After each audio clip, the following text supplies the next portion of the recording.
Hello students, welcome to Writer's Workshop.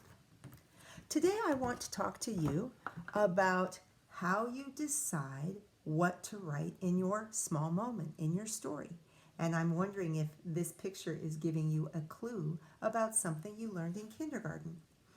Lots of times when students think of an idea, they come up with a big story idea, like all about the time I went on vacation. And it's so big that it's really hard to write about it, or to write about it and make it interesting.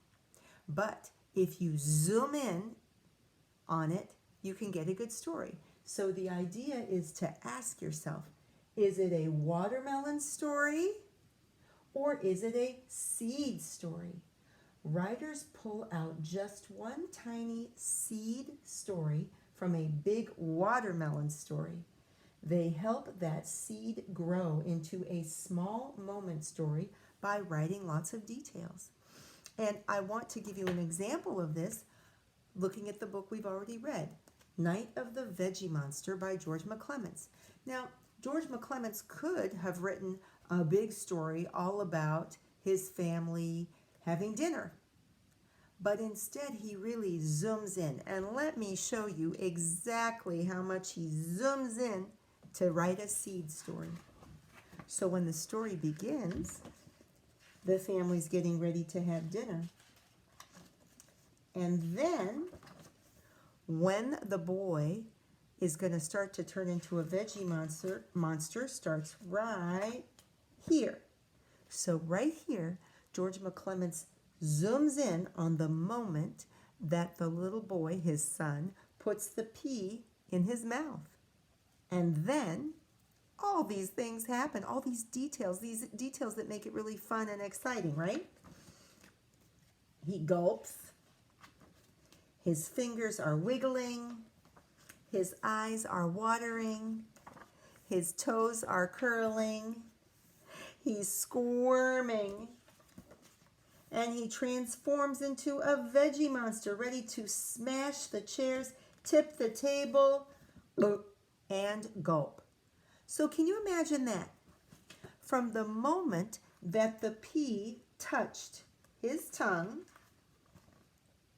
to when he swallowed it, gulp, was all those pages and all those actions and all that fun detail, right? Let's count the pages. Wow. 1, 2, 3, 4, 5, 6, 7, 8, 9, 10, 11, 12. Wow, it's like almost 13 pages that the author uses to zoom in, like zoom into a seed, to all the details of what happens when his son is getting this big reaction just from the pea on his tongue to when he swallows it. And that's what you want to try to do in your stories.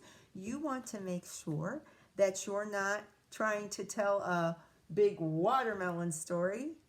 You know, first we went here, then we went there, then we went there. No, you want to zoom into where you were in one place and one thing happened. One thing that was maybe really funny or a little bit scary or a little exciting. You just zoom all the way in and you put in lots of details so that that one small moment is going to be really interesting and exciting for your reader.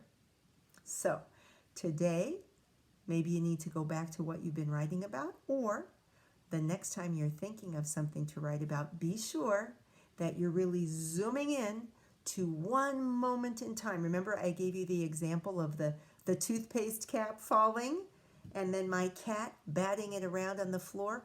All of that probably just happened in about 1 minute or 2 minutes, right? From the dropping of the cap, rolling on the counter, rolling on the floor, me crawling on the floor.